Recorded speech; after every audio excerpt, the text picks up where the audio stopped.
기독교 역사상에 가장 위대한 복음 전도자 손꼽으라 하면 우리는 거의 대부분 사람들이 주저하지 아니하고 사도 바울을 들 것입니다. 사도 바울이 복음 전도에 이처럼 성공적으로 사명을 수행할 수 있었던 것은 그 어떤 것보다 기도의 힘이 컸습니다.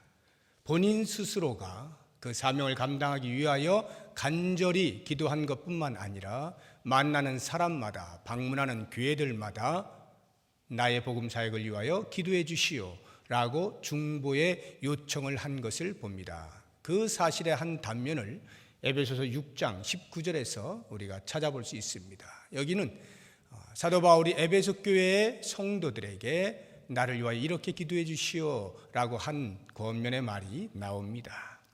또 나를 위하여 구할 것은 내게 말씀을 주사 나로 입을 열어 복음의 비밀을 담대히 알리게 하옵소서 할 것이니, 그의 앞에 놓여져 있는 복음을 전하는 데에 방해가 되어지는 어떠한 장애물도 뚫고 나아가 그리스도를 예수 그리스도 나의 구세주라고 고백한 이후부터 마지막 주님 앞에 갈 때까지 단 한 차례도 변절하지 아니하고 끝까지 달려갈 길을 마치고 믿음을 지키고 선한 싸움을 싸울 수 있었던 것은 이와 같이 복음 사역을 위하여 기도하는 수없이 많은 사람들이 있었기 때문인 것입니다.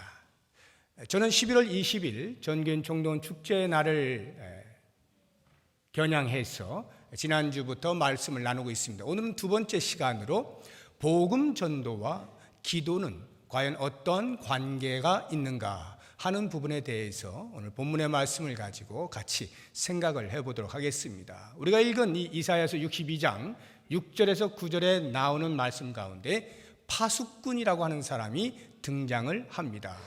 파수꾼, 우리의 일반적 상식은 파수꾼 하면 곧바로 어떤 역할을 하는지 알게 됩니다.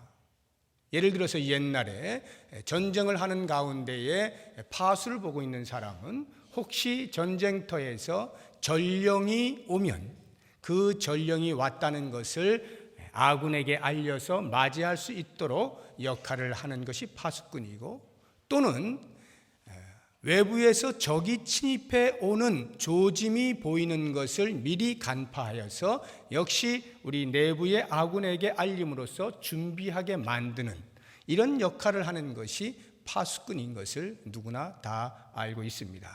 그런데 오늘 본문에 나오는 파수꾼의 역할은 조금 다릅니다.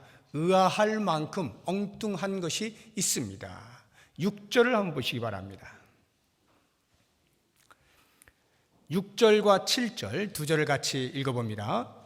예루살렘이여, 내가 너의 성벽 위에 파수꾼을 세우고 그들로 하여금 주야로 계속 잠잠하지 않게 하였느니라. 너희 여호와로 기억하시게 하는 자들아, 너희는 쉬지 말며 또 여호와께서 예루살렘을 세워 세상에서 찬송을 받게 하시기까지 그로 쉬지 못하시게 하라. 여기에 나와 있는 이 말씀 그대로가 파수꾼의 역할입니다.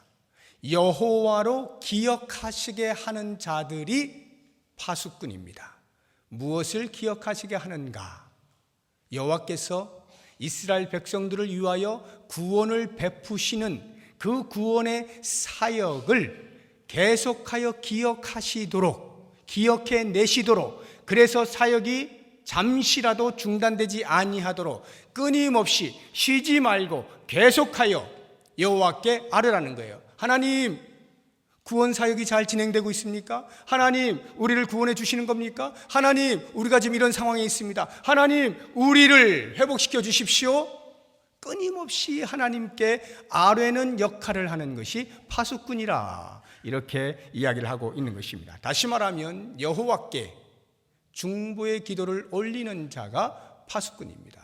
자, 그렇다고 한다면 오늘날로 했을 때 과연 이 파수꾼은 누구인가? 우리가 파수꾼이죠. 우리가 파수꾼입니다.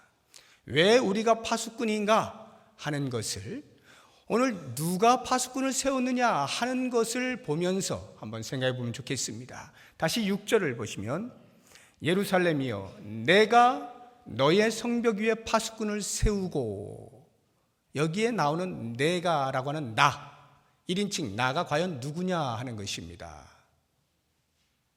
나, 누군가? 이것을 알기 위해서 이 나가 나와 있는 부분부터 이렇게 쭉 살펴보시면 61장을 가보셔야 됩니다. 한 장 앞으로 넘기셔서 61장을 보십시오. 1절, 2절, 두 절의 말씀을 같이 읽어봅니다. 주 여호와의 영이 내게 내리셨으니 이는 여호와께서 내게 기름을 부으사 가난한 자에게 아름다운 소식을 전하게 하려 하심이라. 나를 보내사 마음이 상한 자를 고치며 포로된 자에게 자유를, 갇힌 자에게 노임을 선포하며 여호와의 은혜의 해와 우리 하나님의 보복의 날을 선포하여 모든 슬픈 자를 위로하되. 여기 나오는 나, 내가, 이 누구입니까? 하나님께서 보내신 자라 했고 영이 부어진 바 되어서 보내신 자래요. 누구겠어요? 메시아죠. 구약으로 하면 메시아고 신약으로 하면 그리스도입니다. 예수님이 바로 나입니다. 그렇다고 하면 그 나가 계속 진행이 되면서 62장 1절을 보시면 나는 시온의 의가 빛같이 해서 계속하여 메시아 당신이 자기 자신을 1인칭으로 하여서 나는 하고 쭉 이야기를 하고 있습니다. 그 연결선상에서 6절을 보시면 예루살렘이여 내가 너의 성벽 위에 파수꾼을 세우고. 누가 세우는 것입니까? 메시아가 파수꾼을 세운다 하는 것입니다. 이것을 아는 것이 왜 중요한가? 구원 사역이라고 하는 것은 성부 하나님이 태초에 구원의 계획을 세우시고 그 계획을 이루시기 위하여 성자 예수 그리스도께서 이 땅에 오셔서 십자가에 못 박혀 죽으시고 3일 만에 부활하심으로 구원 사역을 완성하셨죠. 성령 하나님이 성자 그리스도의 승천과 함께 이 땅에 오셔서 우리 가운데 머무시면서 그리스도께서 이루어 놓으신 구원의 사역을 위하여 우리를 인도하시죠. 이렇게 구원이라고 하는 것은 삼위 하나님의 독점적 사역인 것입니다. 그 어느 누구의 도움을 필요로 하지 않습니다. 제가 늘 말씀을 드리는 것처럼 구원이란 우리로부터 출발하지 아니하고 위로부터 내려온다. 삼위 하나님의 일하심을 통하여 우리가 구원을 받게 된 것이다 라고 말씀을 드렸습니다. 이처럼 구원 사역에는 어느 누구의 일하심에 더함이 필요 없고 오직 삼위 하나님이 일하시면 되는 것입니다. 그런데 왜 그 메시아가 성의 파수꾼을 세워서 여호와께 끊임없이 아뢰게 만드는가? 마치 여호와께서 깜빡 잊으실까? 깜빡 조셔서 구원의 사역을 중단하실까? 사람을 세워, 파수꾼을 세워, 하나님 조시면 안 됩니다. 하나님 중단하시면 안 됩니다. 하나님 끝까지 구원 사역을 이루어 주셔야 됩니다. 이렇게 아뢰는 역할을 하게 하시는가? 여기에 우리가 왜 나는 전도하는 일에 기도가 필요한가? 라고 하는 것을 알아볼 수 있어야 하는 것입니다. 주님의 독점적 사역임에도 불구하고 우리의 기도를 필요로 한다. 이것은 예수 그리스도께서만이 아니라 성부 하나님도 역시 그 구원의 사역을 동참하실 때에 우리의 기도를 요청하고 계십니다. 그것이 에스겔서 36장에 잘 나타나 있어요. 우리 에스겔 36장 본문을 손으로 이렇게 잡으시고 더 이렇게 신약적으로 더 넘겨 보시면 에스겔서가 나옵니다. 1209쪽에 있습니다.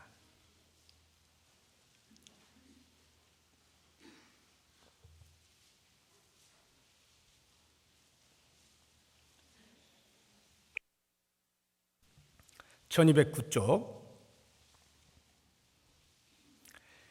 35절을 보시기 바랍니다.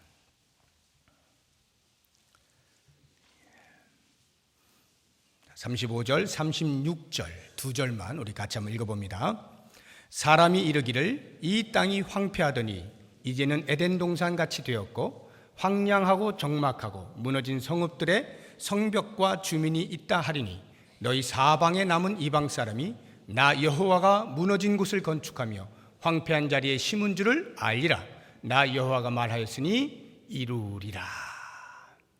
아멘. 이게 무슨 말씀이냐면 이스라엘 백성들이 지금 바벨론 땅에 포로로 잡혀가 있는 상황입니다.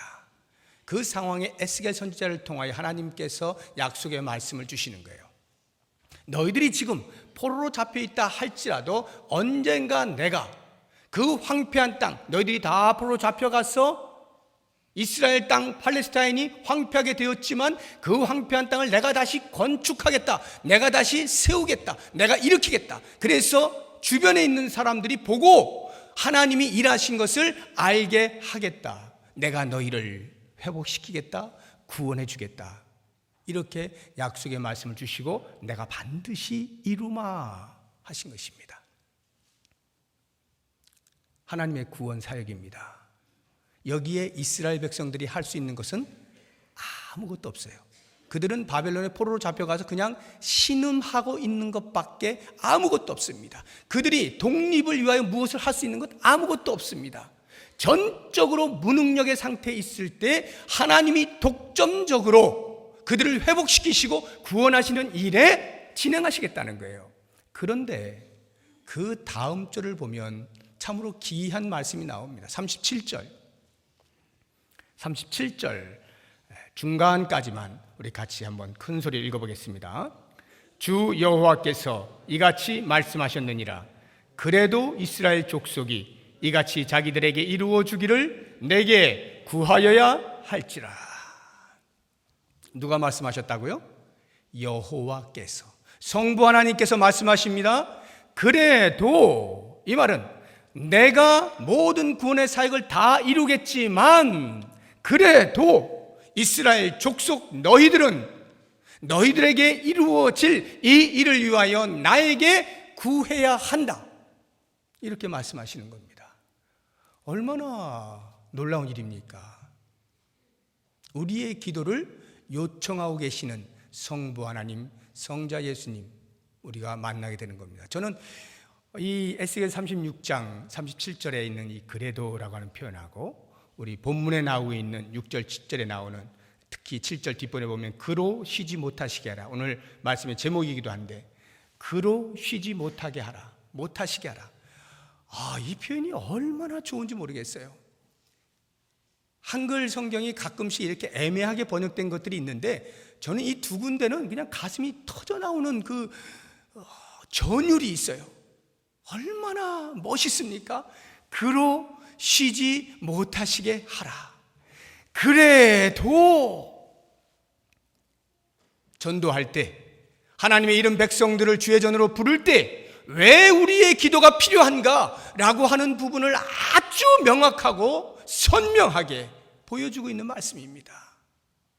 마치 하나님은 구원사역에서 절대 쉬지 아니하시는 분이고 끝까지 가시는 분이지만 그럼에도 불구하고 마치 쉬시는 분인 것처럼 우리가 기도하지 아니하면, 우리가 아뢰지 아니하면 하나님이 중단하실 것만 같은 그런 표현을 써서라도 우리의 기도를 원하시는 거예요. 이렇게 하나님의 구원 사역을 위하여 우리의 기도를 요청하신다는 것은 하나님께서 그 기도가 아니면 구원 사역을 이루시지 못하기 때문은 아닙니다.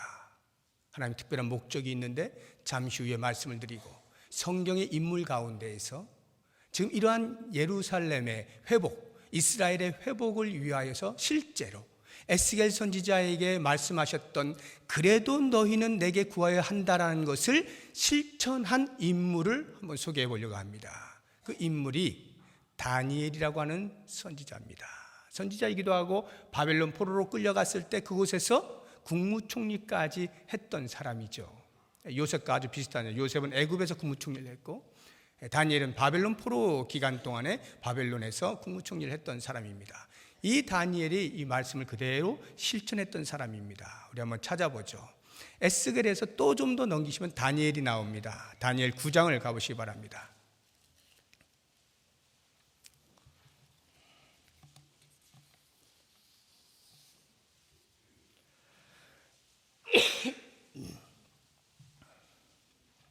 다니엘서 9장 1절을 보시게 되면 메대 족속 아하수에로의 아들 다리오가 갈대아 나라 왕으로 세움을 받던 첫 해 곧 그 통치 원년에 나 다니엘이 책을 통해 여호와께서 말씀으로 선지자 예레미야에게 알려주신 그 연수를 깨달았나니 곧 예루살렘의 황폐함이 70년 만에 그치리라 하신 것이니라. 이게 무슨 말씀이냐 하면 다니엘은 BC 605년에 1차 바벨론 포로로 잡혀갈 때 끌려갔던 소년이일 때 끌려갔습니다. 그가 바벨론에 거하면서 두루마리에 하나님께서 예레미야 선지자에게 말씀하셨던 내가 이 바벨론 포로 후 70년이 지나면 다시 고토로 돌아오게 하겠노라 말씀하신 것이 쓰여있는 그 책을 읽은 것입니다. 다니엘이 읽다가 하나님께서 이렇게 약속하셨구나 하는 것을 깨닫게 된 순간 이미 70년이 거의 다 차갑니다. 그러면 그냥 앉아서 기다리면 돼요. 하나님께서 하실 일입니다. 그런데 다니엘이 어떻게 하는가 보십시오. 3절 내가 금식하며 베옷을 입고 재를 덮어쓰고 주 하나님께 기도하며 간구하기를 결심하고, 그리고는 4절 이하부터 여러분 집에 가서 꼭 읽어보시기 바랍니다. 계속하여 기도하는데 민족의 죄를 자복하는 거예요. 하나님, 우리가 잘못했습니다. 우리가 하나님 아닌 다른 우상을 섬김으로 이렇게 바벨론의 포로로 끌려와 그 범죄의 대가를 치르고 있습니다. 하나님, 우리의 잘못입니다. 용서해 주십시오. 용서해 주십시오. 하나님, 하늘문을 여시고 긍휼을 베풀어 주십시오. 계속해서 자기의 잘못에 대하여서 회개하는 기도가 나옵니다. 그리고는 넘어가서 17절을 보시기 바랍니다. 17절부터 19절까지 다니엘의 기도가 본격적으로 나오는데 참으로 감격스럽습니다. 17절부터 19절까지 우리 다 같이 한 목소리 읽어보겠습니다. 그러하온즉 우리 하나님이여, 지금 주의 종의 기도와 간구를 들으시고 주를 위하여 주의 얼굴빛을 주의 황폐한 성소에 비추시옵소서.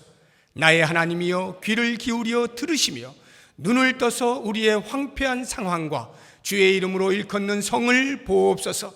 우리가 주 앞에 간구하옵는 것은 우리의 공의를 의지하여 하는 것이 아니요 주의 큰 긍휼을 의지하여 함이니이다. 주여 들으소서. 주여 용서하소서. 주여 귀를 기울이시고 행하소서. 지체하지 마옵소서. 나의 하나님이여, 주 자신을 위하여 하시옵소서. 이는 주의 성과 주의 백성이 주의 이름으로 일컫는 바 됨이니이다. 아멘. 얼마나 기가 막힌 기도를 하고 있습니까? 모든 죄의 자복을 한 후에 간구하기 시작하는데, 주여 귀를 열어주십시오. 눈을 떠서 지금 우리의 현실을 봐주십시오. 이렇게 황폐한 땅, 주여 살려주십시오. 구원하여 주십시오. 이것은 우리가 잘났기 때문이 아닙니다. 우리가 그런 은혜를 입을 만하기 때문이 아니라 오직 주의 긍휼이 크시기 때문입니다. 주여, 주의 이름, 당신의 이름을 위하여 이 일을 행하여 주십시오. 간절하게 기도합니다. 여러분 한번 생각해 보세요. 다니엘이 이때 이 기도를 하지 않았다면 하나님께서 이스라엘 백성들을 이스라엘 땅으로 다시 데리고 왔을까요? 안 왔을까요? 안 왔다라고 대답을 하고 싶잖아요. 그래, 우리의 기도가 꼭 필요하구나 하는 것을 생각할 수가 있는데, 제가 믿기로는 다니엘 기도하지 않아도 하나님이 일하십니다. 왜요?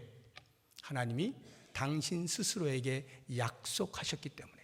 70년이 지나면 반드시 너희를 내가 데리고 오겠다, 당신 스스로 약속하신 것이기 때문에 누구의 기도가 없다 할지라도 하나님은 일하시는 거예요. 설령 돌들을 들어 사용하는 한이 있다 하더라도 하나님은 반드시 당신의 말을 이루고야 마실 분입니다. 그런데 왜 다니엘은 지금 이 기도를 하면서 마치 자기의 기도가 없으면 하나님이 구원의 계획을 이루어 나가시지 않을 것만 같은 그러한 간절한 마음으로 기도하고 있느냐 말입니다. 하나님이여, 귀를 열어주십시오. 내 기도를 꼭 들어주십시오. 하나님, 눈을 떠서 우리의 현실을 봐주십시오. 마치 안 보시는 분처럼. 우리 하나님 다 보고 계시잖아요. 다 알고 계시잖아요. 지금 몇 년째 됐다는 거 다 아시잖아요. 그리고 얼마 후면 이제 데리고 오실 모든 계획을 다 준비하고 계시잖아요. 그런데 그 중간에 왜 다니엘이 기도하느냐 말이에요. 이렇게 금식하고 죄를 뒤집어 쓰면서 회개하고 통회하면서 간절한 마음으로 기도하는 이유가 무엇입니까? 기도를 해야만 하나님의 구원 사역이 완성되기 때문에 아닙니다. 우리의 기도가 없어도 하나님은 구원하신다니까요. 한번 생각을 해보시죠. 우리가 11월 20일에 우리의 가족들을 초청하기로 했습니다.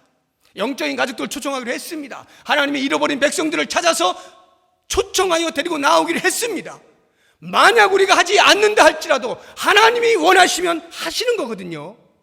그런데 그 일에 왜 우리를 파수꾼으로 세워서 기도하게 하시느냐고요. 왜 기도하게 하시느냐고요. 하나님, 제발 이날에 하나님의 잃어버린 백성들이 구름대와 같이 몰려들게 해주십시오.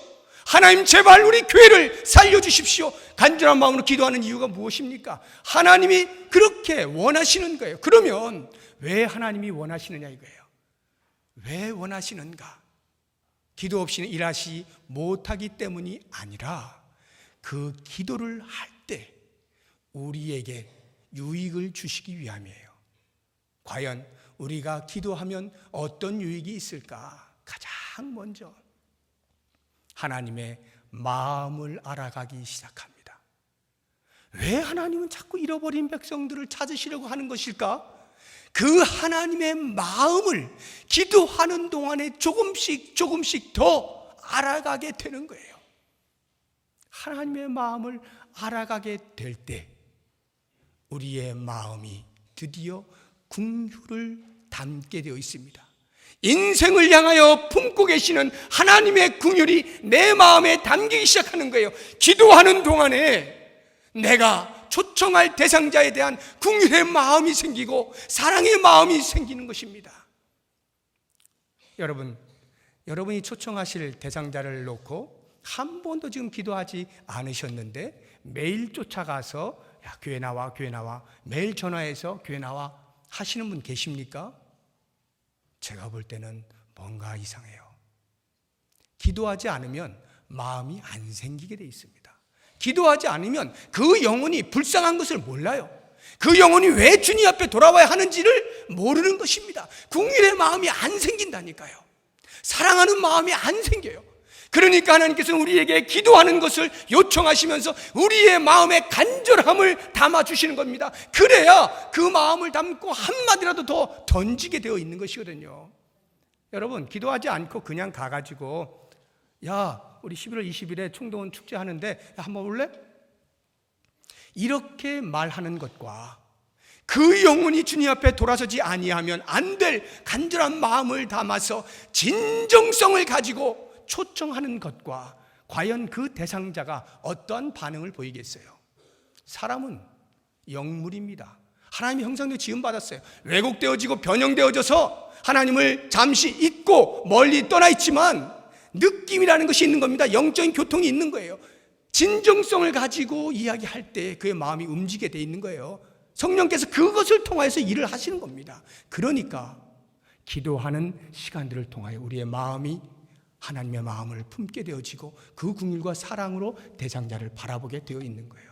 뿐만 아니라 기도할 때 드디어 우리는 그 한 영혼을 주님 앞에 데리고 나오겠다라고 초청하는 그 가치를 알게 되는 것입니다. 여러분, 기도하지 않으면요, 남의 일이에요. 남의 일입니다. 여기 성도님들 여러분 계시지만 남의 일 되는 거예요.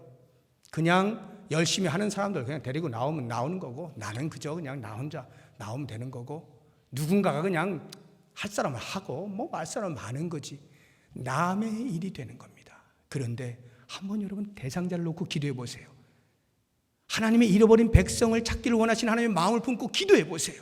그러면 그 마음 속에 왜 한 영혼에 대한 가치가 있는가를 알게 되는 것입니다. 그래서 말을 하다가 한 번, 두 번 했는데 말을 잘 안 들어요? 아이고, 내가 뭐 너 좋으라고 하는 말이지 뭐 나 좋으라고 하는 거냐 하고 그만두게 됩니다. 기도하지 않으면요, 그리 큰 관심이 없어요.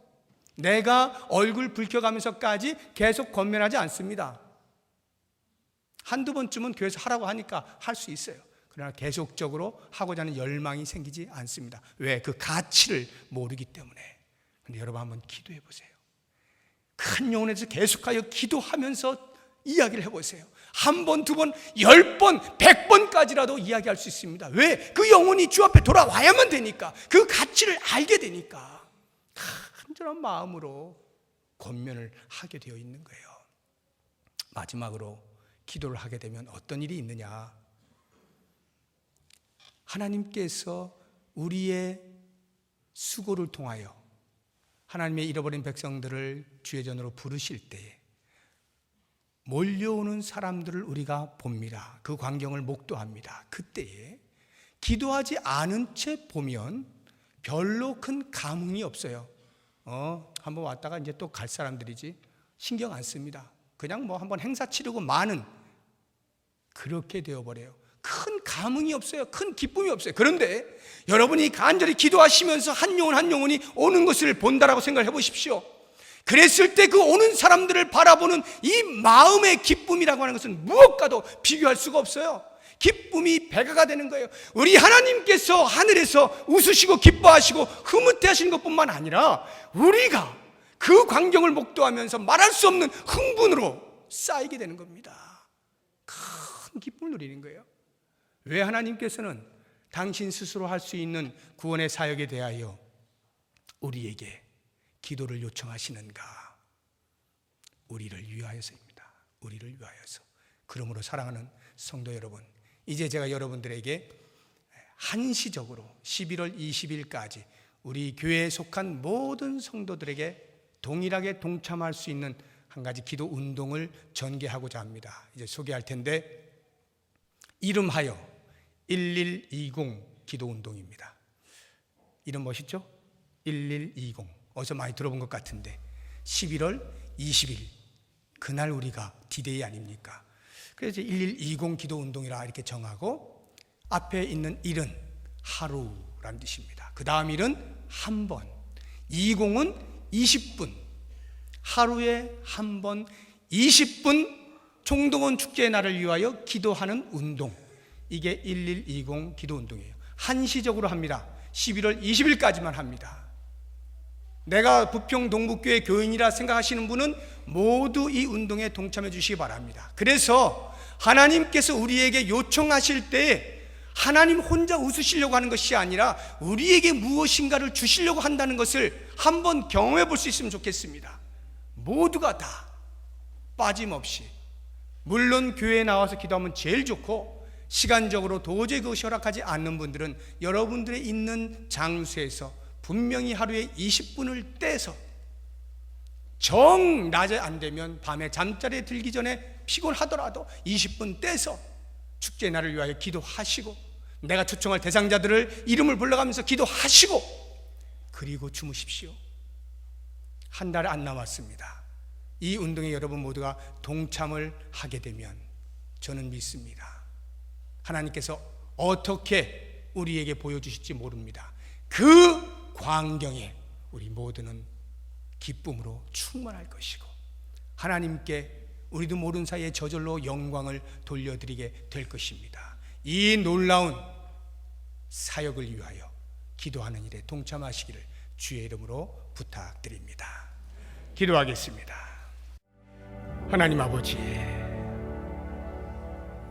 우리로 하여금 하나님의 선교에 동참할 수 있는 은혜를 주시니 감사합니다. 복음을 전하기 전에 먼저 우리로 파수꾼으로 세우셔서 하나님의 구원을 위하여 깨우는 중보의 기도를 하는 자로 세우신 것 또한 감사합니다. 오 주여, 원하옵나니 우리로 하여금 정신을 차리고 깨어서 날마다 주의 백성들의 돌아올 것을 위하여 간절히 기도하게 하여 주옵소서. 이제 11월 20일에 있는 전교인 총동원 축제의 날을 향하여 한 달여 남아있는 이 기간 동안에 1120 기도 운동을 실시하고자 하오니 모든 성도들이 동참함으로 하나님께서 우리에게 베푸시기 원하시는 구원의 놀라운 축복들을 받아 누리게 하여 주옵시고, 우리의 두 눈으로 똑똑히 확인하며 기쁨이 차고 넘치는 것을 경험할 수 있도록 축복하여 주시옵소서. 어느 자리에서든지 기도함으로 하나님의 구원이 이루어지는 것을 보게 하여 주셔서 온 교회가 살아있게 하여 주시고 살아계신 하나님을 더욱더 경배하며 그 선교의 현장에 적극적으로 동참하는 복된 교회가 되게 하여 주시옵소서. 예수님의 이름으로 기도드립니다. 아멘.